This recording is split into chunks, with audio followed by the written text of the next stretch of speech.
So my name is Anna Velenturf. I'm a senior research fellow in circular economy at the University of Leeds. And I'm also the head of the Yorkshire Circular Lab as well. So today we are holding the webinar with Dr. John Lever from University of Huddersfield on a collaborative project that we have delivered in the last years. So as myself, I facilitate sustainability transitions for a circular economy, bring together diverse people from communities, businesses, government, and academia. Circular economy is about making better use of our products and materials. And this includes, for example, products designed to last longer, reusing and repairing more things, and recycling more as well. It's my pleasure to welcome today It's my pleasure to welcome you today to the virtual seminar of the Global Food and Environment Institute, titled A Safe and Just Transition, Exploring the Potential for Circular Food Economies. As I mentioned, presented by Dr. John Lever from University of Huddersfield. So John is an interdisciplinary social scientist with a background in sociology, human geography, and latterly management. Before moving to Huddersfield, he worked in the School of Geography and Planning at Cardiff University and also for the Cities Research Centre at the University of the West of England. So throughout this period, his research interest revolved around sustainable communities and sustainable food systems, and he was involved in a number of ESRC and EU-funded projects as well, including welfare equality and DIOREL. So John is also currently researching sustainable food systems, religious food markets, and refugee food entrepreneurs. He's been commissioned by NGOs, local authorities, and food certification bodies in the UK and beyond, and has completed work funded by the British Academy and Leverhulme, among others. The question driving much of his research is, what can food tell us about people, place, and politics? Dr. Lever holds an ESRC-funded PhD in public policy, and his work continues to have an underlying policy focus. So before John became an academic, he worked for Oxfam in fair trade for a number of years. His teaching has a specific focus on food system sustainability, circular economy, and environmental management and policy at both the undergraduate and postgraduate level. John is a fellow of the Higher Education Academy, and he has a Norbert Elias Foundation position as well. So John is a member also of the Yorkshire Circular Lab. So if you wouldn't mind going to the Yorkshire Circular Lab slide, John, please. So the Yorkshire Circular Lab was initiated in 2019 and launched in 2020. And we bring together local enterprise partnerships, local councils, companies, civic and voluntary organizations, and universities from across the region. And we're responding to the need for an open space where people can get together and implement circular economy ideas together, bridging research and practice, and to accumulate the expertise and relations that sometimes get lost in between projects. We have started to build up a knowledge and tools hub on our website and are constantly mapping and growing the circular economy community. And being a living lab, we're also experimenting how we can best support action. I get a very disconcerting message at this point in time that my computer might restart. So if I log off, then that is thanks to IT. Thank you very much. So the Global Food and Environment Institute is an interdisciplinary research community which brings together members from across academia, industry, and public policy to work on the integrated challenges of food security and climate change. And for information, please visit their website, which I am very sure the address will be shared as part of this webinar in the chat. This seminar is part of a series of seminars, actually, so please do check out which other events might be on, either via Eventbrite or in the Twitter feed, or indeed on the website. So before I introduce Dr. John Lever, I would like to remind you of the seminar etiquette. Please ensure that your cameras and microphones are switched off for the duration of the seminar. The presentation will take about 20 minutes, during which please use the chat function addressed to everyone. Please do ask lots of questions. I'm sure that John will be really happy to have a discussion and a Q&A session. We'll try to round up the webinar around 12:40, 12:45. So may I remind you that the webinar is being recorded and the recording will be made available via YouTube.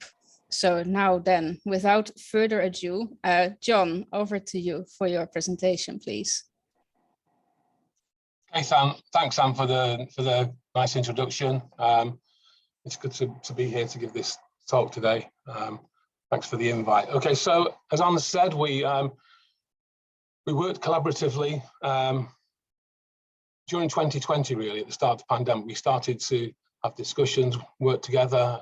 I'd met Anne previously at a conference, and we ran a few. I think we ran at least one, maybe two webinars in 2020 related to this research, which were quite well attended. So this is part of the same project. So you can see the title of my talk today, A Safe and Just Transition, Exploring the Potential for Circular Food Economies. And this is based on, as I've said, on the project, but on a paper that I published with another colleague, and in February or March earlier this year in Regional Studies. You can see the title there, and the link to the paper, it's open access, is at the bottom of the page as well. So moving forward, okay, so I just wanted to contextualize my work a little bit, really. So when I first came to Huddersfield from Cardiff about 2014-ish, my colleague, one of my colleagues at Cardiff, who I wrote the paper with in Regional Studies, had been involved in a bigger project across the north of England, including Yorkshire, around local food governance and local food partnerships. And she suggested to me when I was leaving, oh, you might be worth following up on some of the key stakeholders locally. There's some more work to be done there. So that's what I did. And when I arrived at Huddersfield, I made contact with a lot of people. And within a year, I've been commissioned by Kirklees Local Authority to conduct a small piece of research. So you can see this, the cover of the report on the slide here, Developing a Strong and Sustainable Food Economy in Kirklees. So this at the time was about how a local food partnership could position or help to position Kirklees within the Sustainable Food Cities network, which is now called Sustainable Food Places. And at least this was the start of my work, really, which has continued up until the project I've been working on with Anne and the lab in recent years. So this work has always taken a kind of systems approach. And you can see this is from an early slide about this initial piece of work. What I did in this research, we looked at what food's grown in Kirklees, where it goes to, whether or not it stays in Kirklees, and also where food coming into Kirklees comes from.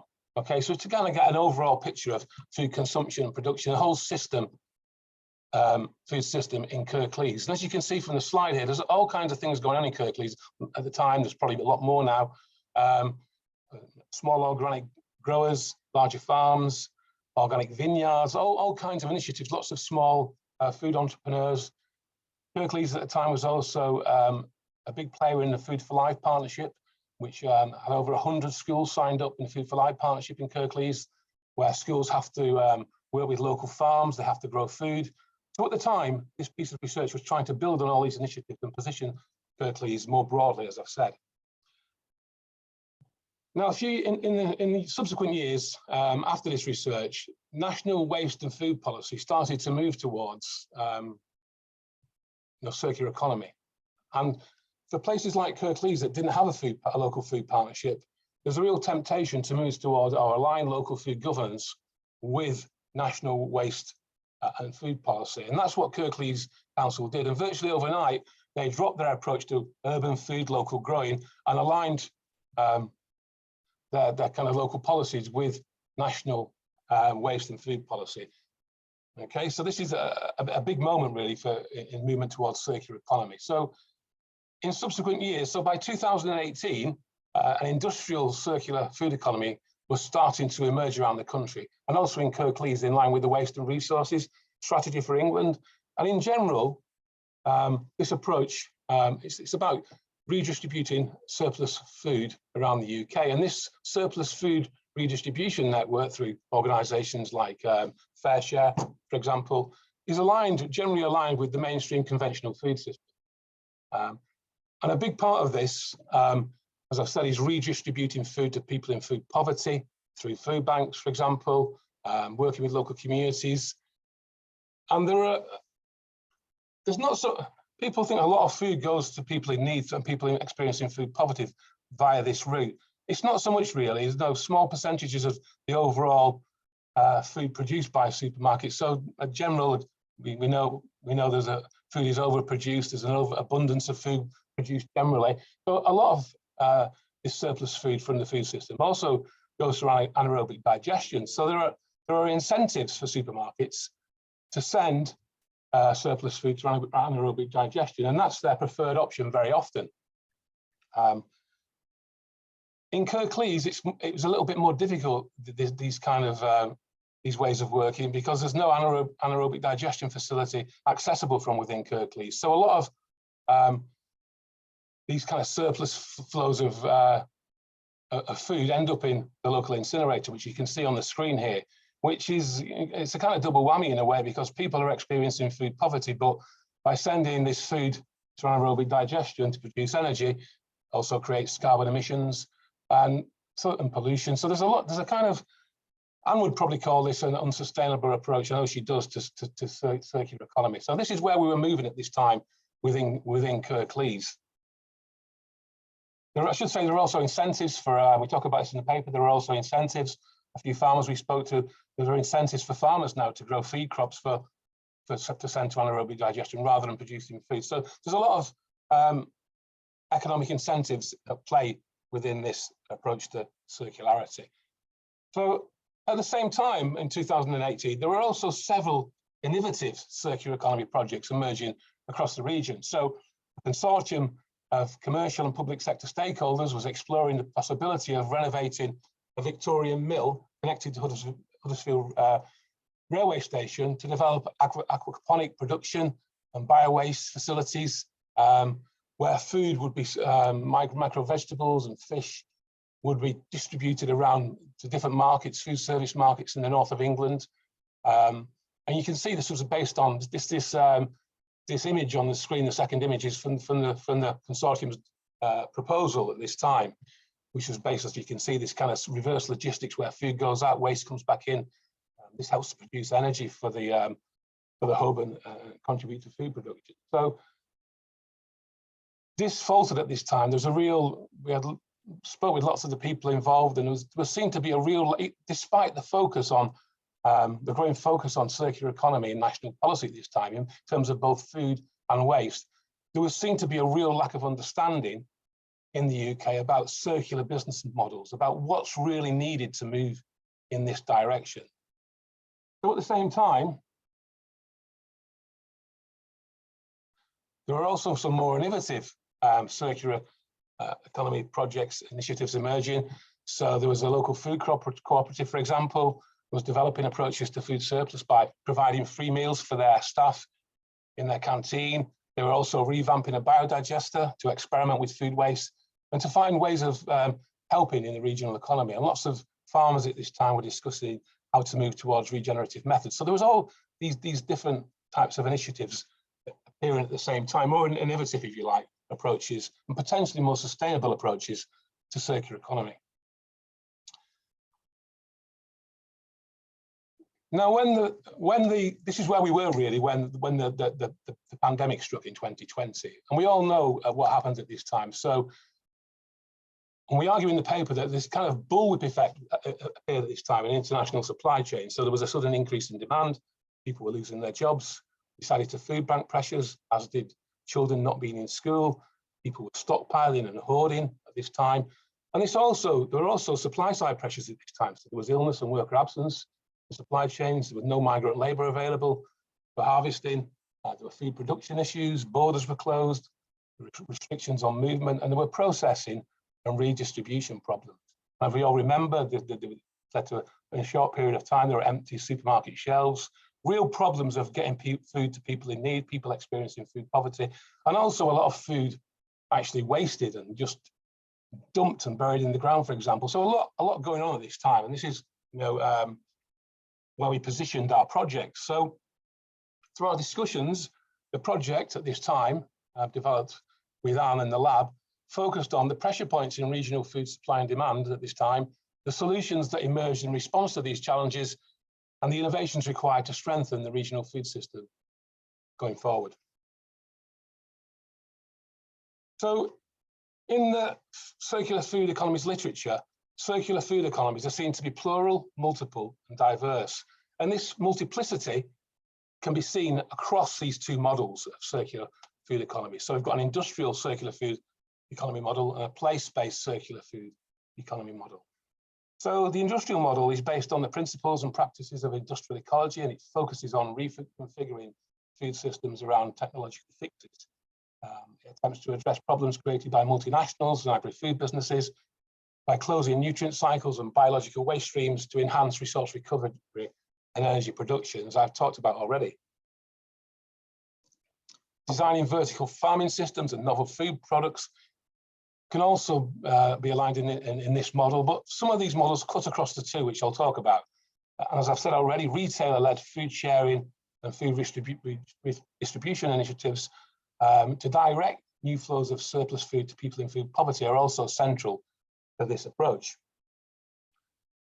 The place-based model, on the other hand, is based on diverse agricultural and community issues embedded in socio-ecological practices, which aim to improve soil health, biodiversity, and closed nutrient cycles. So you can see the links here across the two models. The diversity of food production and consumption here is aligned with social justice to sustain yields and optimize resource use. So this is a place-based, community-oriented approach to regenerating ecosystems via agroecology. And there are added benefits in this model in the literature to suggest for regional economies in terms of enhanced business and employment opportunities. Okay, so there's these two models across this multiplicity of diversity within circular food systems. And we argue in the paper that these two positions must be considered simultaneously if an overall picture of the potential success of circular economy is to emerge. And I'll come back to that going forward.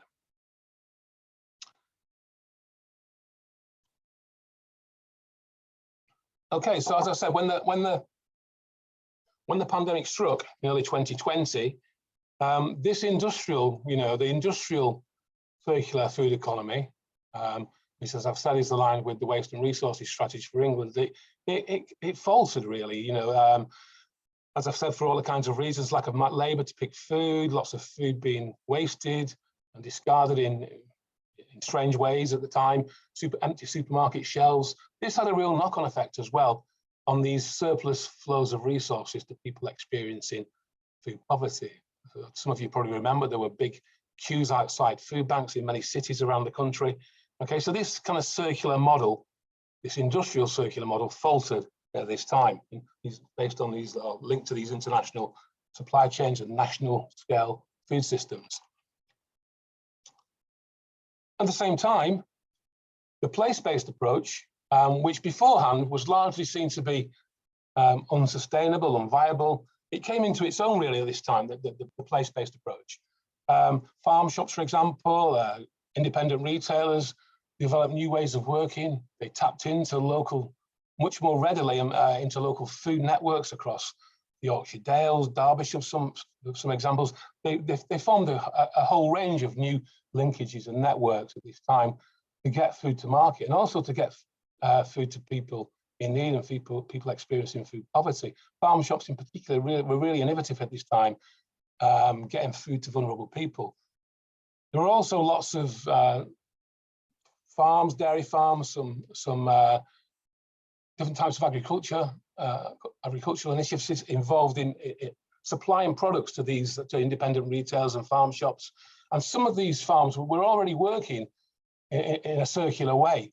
And when we pushed at the boundaries of this, we realized how much circularity was kind of hidden or already evident in the food system, in the place-based food system. Some of these farms were also, one or two farms were also collecting or starting to collect food waste at this time and bio-waste on farms. We were taken and shown a few recently that are still there, but there was no infrastructure really to enable them to move forward with these potential new forms of circularity. Although there was a circular element to these ways of working, there was a lot of potential here. So I suppose in our paper, what we're really doing is reimagining, if you like, what the circular economy, a regional circular economy, and a regional circular food economy can be like. That's what the paper's about in many respects.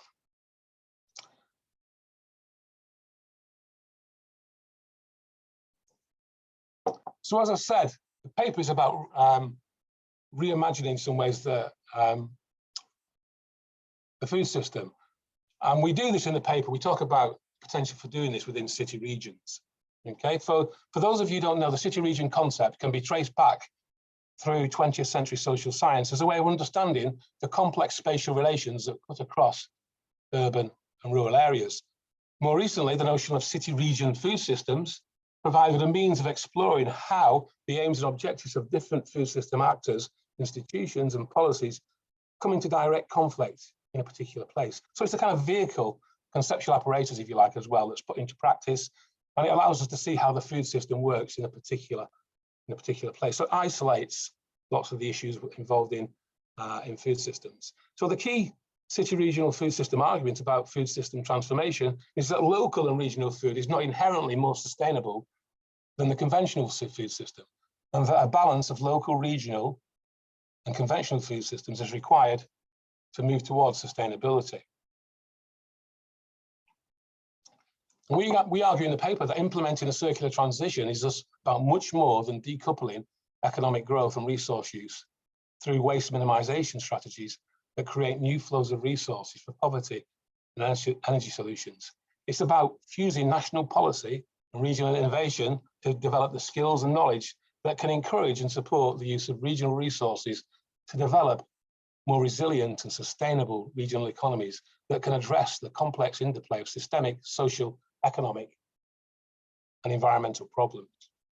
And we conclude in the paper that when we consider the circular economy in this context, in a city regional context, represented with a view of city regions as composite units of analysis and intervention for the design and implementation of more coherent regional development models that can help to enable a safe and just transition. To give you a few more examples, there was at this time, as I've said already, there was lots of innovation going on that cut across these two models, the industrial model, if you like, and the place-based model. So a national supermarket chain continued to collect bread at this time and produce different types of ales and beers. As I've said, regional farms started to collect food waste. Lots of food waste initiatives sprung up. But as I've said, there was no real infrastructure in place to enable this transition at the time for obvious reasons. Farm shops, independent retailers also developed new ways of getting food to people in need when food banks were struggling.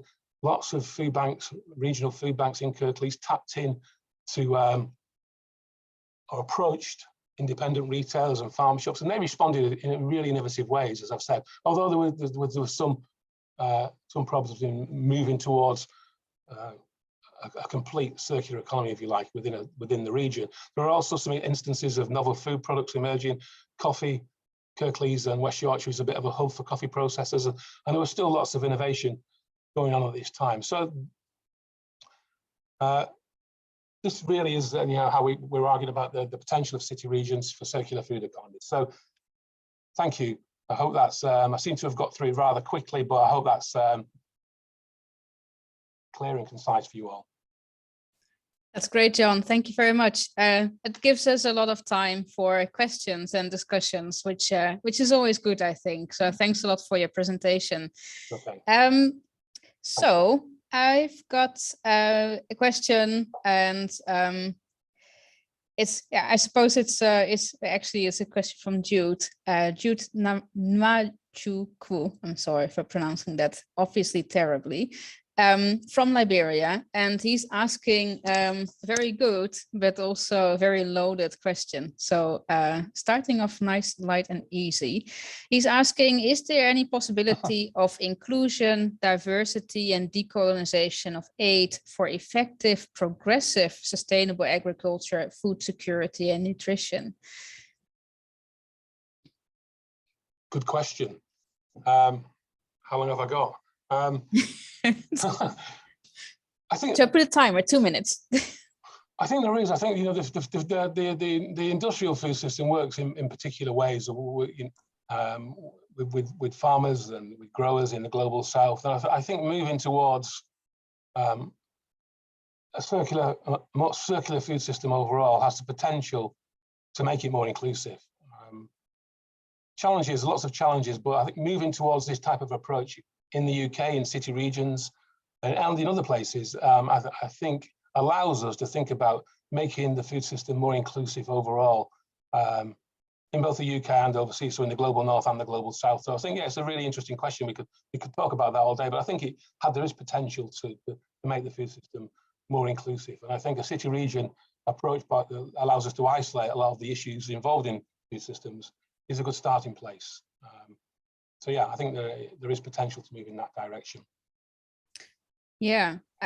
So about that local scale, I also want to ask about packaging, because obviously we've got a really big issue with unsustainable single-use packaging. I was wondering, what are your thoughts about how a local food circular economy can help to move towards more sustainable packaging solutions as well? Yeah, it's a good question, Anne. I mean,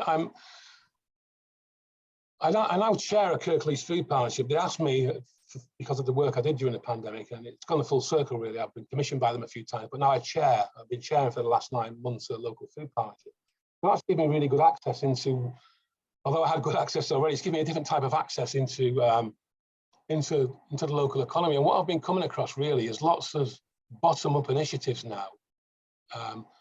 So coffee processors, different type of regenerative farmers or regenerative food businesses who are, one of the things they're all looking for is to move towards sustainable packaging, biodegradable packaging, and there's quite a few moving in that direction. But again, one of the things we came across is, thinking about city regions, is West Yorkshire is one of the most densely populated urban areas in the country, as we know, surrounded by a lot of regional rural areas. I think infrastructure is the key, and you've done a lot of work on infrastructure, and you know the problems with infrastructure in terms of food as well. I think it has to come from the bottom up, and there's a lot of innovation going on, but we need, as I've said in the talk, we need to marry regional innovation with national waste and food policy, and I think that's what we need to do. I think we're a long way from that in some ways. Yeah, so basically, if we move towards biodegradable packaging, obviously we also need to invest in actually having the waste management infrastructure then to process the packaging so as such. Yeah, definitely, most definitely. So just continuing on the subject of waste management infrastructure, I should say that you mentioned anaerobic digestion, but I believe that it can be part of a sustainable circular economy. I think AD very much has a part to play in that. I mean, I certainly think it's better than energy from waste and landfill, obviously. I think it can, and I think it's probably more important now than it was. It depends what type of literature you're tapping into, but I agree it can play a role. But I think in places like Kirklees that really, again, lack the infrastructure, it creates a lot of knock-on problems. And I think, again, it goes back to infrastructure. How do we want, a lot of food waste, as I've said, in Kirklees goes to incineration, and it still does it. You'll remember from conferences we've attended in Kirklees where everyone talked about incineration, the value of incineration, and that's still very much the case in some places, including Kirklees today, I think. And I think, we have to, again, see a more holistic picture. And that's why I think we wrote about using the city region concept in the paper is a way of isolating some of those issues and trying to link them together, which I think we did, or we gave some good insights into those ways of working, or the potential to reimagine city regions in the paper. Yeah, absolutely. I mean, you quieted down a little bit there towards the end, but I got the gist of that. Oh, sorry about that. That's okay. I think we got the main thing that you were saying. And of course that there are plans in preparation for renewing energy from waste as well, as I understand. And yeah, this is also then a good opportunity and in this moment to rethink the overall waste management infrastructure in the region. But I don't want to steer too much towards that, because we're here to talk about food, of course, mostly. I mean, often we see in circular economy and sustainability transitions that moments of crises are also moments where we can see silver linings, in which we actually use it as an opportunity to move towards a more sustainable system. And that's, of course, also what we hoped to start to see during the COVID-19, as awful as it was, that, like you presented, that there were the really good alternative shorter pathways from farm to fork. So I like contraction there. Yes. did these connections persist? Well, it's a good question, and we've just published another paper. Really, we talk about the food system. You know, COVID-19, and there's lots in the food literature about this. COVID-19 was almost an experiment, wasn't it? In lots of ways, in lots of different sectors, about how things could be. And there have been lots of things haven't persisted. Lots of things have gone back to the way they were, as we all know. But you know, my reading of it through my work in the food partnership at the moment is that, despite a lot of things going back to the way they were, there's been lots of new innovations appearing as people realise, even if we're still not moving towards that level of infrastructure we need. Well, as you say, there are things in place. I think in a bottom-up way, people are realising that more innovation is needed. So I get the impression that there are lots of new initiatives. Well, there are springing up around food in particular, which is my area of interest. And so I still think that opportunity exists going forward from that COVID experiment that occurred for 2 years, which we're still not fully out of. And I think there is opportunities going forward to try and look at this in new ways. I mean, now we've got the cost of living crisis, which you could argue is another kind of experiment, if you like, in the food system. So I think, yeah, there's potential to look at these things in that way. Does that answer your question? Yeah, I mean, I think it ties into another subject that I wanted to raise, and I'm also conscious of a few questions appearing in the chat as well. But before we go to those, I mean, I can also see that there's lots of initiatives jumping up and lots of innovative ideas. Is anybody coordinating that?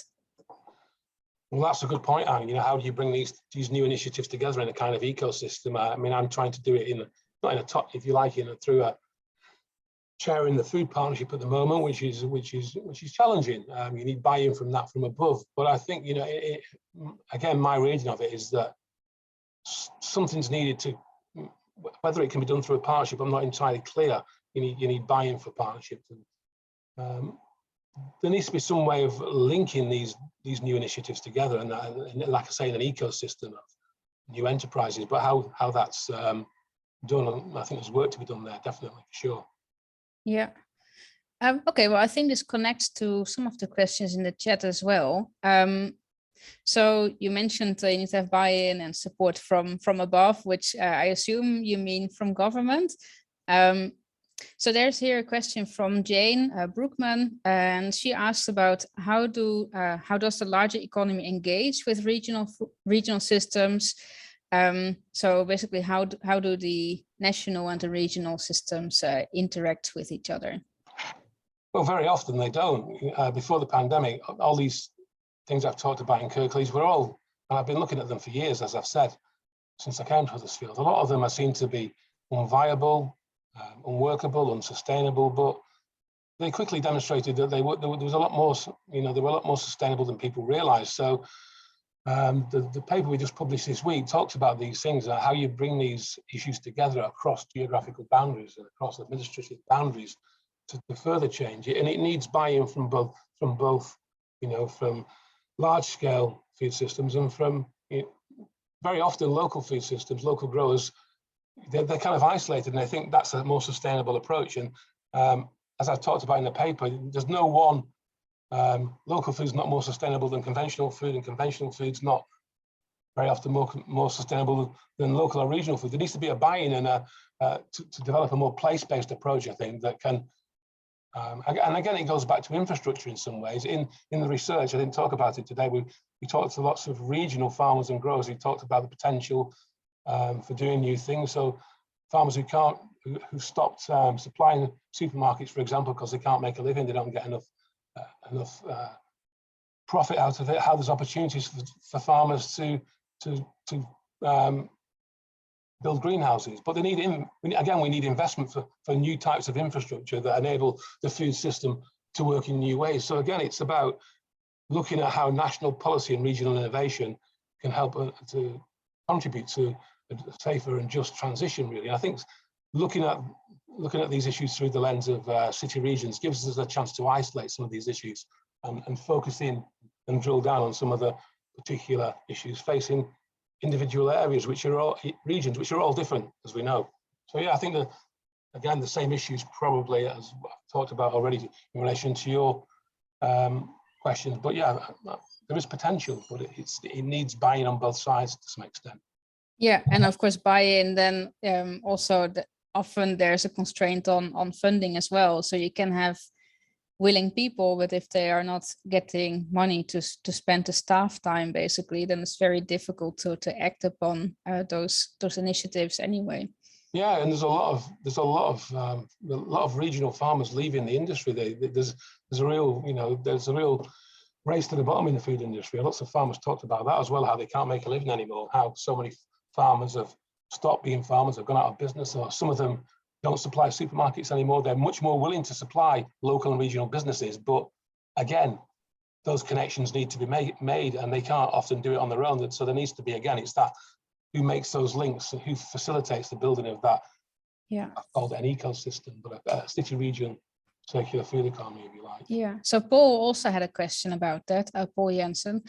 And he has been mapping the Leeds food system. And one of the things that he noticed is that there's a limited knowledge of where the food is going currently that is being produced. And he's asking whether that's also an issue that you have observed in Kirklees, and if you have any ideas in overcoming this. Yeah, it's a good question. Hi, Paul. Thanks for your question. You know, I've read your paper and you talk about that. It's really insightful, and I think there is a lack of understanding in most, around the country about what amount of food is produced in regional economies. It doesn't seem to be taken on board very often. Again, when you talk about in your paper, if it's the one I'm thinking about that I read, you talk about how food is central to the West Yorkshire economy in so many ways, but at the same time, it's a big urban area, but there's also lots going on around the periphery, and there's lots of potential to build better links and more to recognise food grown locally, but that's not often the case. So I think, again, it's about building this ecosystem, building these these links across geographical and administrative boundaries, trying to build those links. I'm in danger of repeating myself, but it's not. We need to find new ways of working in these ways, and that's the challenge. And again, it's investment, goes back to, I suppose, to investment and infrastructure and research and development, of course. And when you say new ways of working, do you mean in terms of the governance or in terms of supply chain? Well, it's a combination of the two, isn't it? Governance, there's been a lot of work done on local food partnerships and over the last couple of decades. And there is movement now within, so sustainable food cities have become sustainable food places. And one of the things that came out, which we talk about in this new paper, is during the pandemic, and I was invited into, there was a movement towards developing or bringing together all the local food partnerships around Yorkshire and Humber into a Yorkshire food partnership. So there are ways of, people are thinking about these things on so many different levels, but again, it goes back to that, how do we do it? So I think there's lots of willingness out there, lots of enthusiasm and lots of energy, people trying to work in these ways, but like I say, I'm in danger of repeating myself. Yeah. Okay, conscious of time, and that we did say we're going to round up around 12:40. So I'm going to ask one last question, and it's one that Sarah posted, Sarah Dennis. So what are the first steps that another region or city should look to implement to move towards a more sustainable system in their area? What are, so give us your like top 3 of steps, if you like. Well, I think the major one is to recognise all these different types of innovation that are springing up. Some of the, so first of all, we need to recognise what we learn about the operation of city region food systems during the pandemic. Lots of innovations occurred, lots of new ways of working suddenly became visible. They were largely hidden from view before the pandemic. So I think we need to recognise those and give more credence to those ways of working and those food system actions than we previously did. During the pandemic, a lot of the industrial food system received £1 billion in funding. Lots of these innovative local regional food system actors received no funding at all, but they still worked in really innovative ways nonetheless. Secondly, I think we need to move on from that and also recognise, or trying to tap into, all the innovation that's emerging now in this new period, because there is a lot of innovation emerging. I think that's the second point, moving on from that. And going back to your point about governance, how do we govern these things? Governance is lots of local and regional food partnerships do attempt to work together, bring supply chains and local governance arrangements together. There are a selective number, I suppose, there's quite a few local food partnerships working in these ways in Yorkshire, but I think there's a recognition now, as I've said, that we need to move towards a more regional basis rather than individual towns and cities. So towns and places. So for example, Calderdale and Kirklees, how do we link the work of all these different initiatives and places together? I think if we can think about those three issues together, what we've learned, the innovations that's emerging, and how we, what governance structures need to be put in place to move in this direction, I think we've got a chance. Fantastic. All right, thank you very much, John. Thanks a lot for your collaboration and for today for presenting in the GFEI webinar series. And also thank you very much, everyone, for taking part and for all of your questions and discussion as well. I'm conscious that there is a few more points in the chat, and I'm sure that John will be really happy to follow up on those as well afterwards. I'm giving you homework there, John.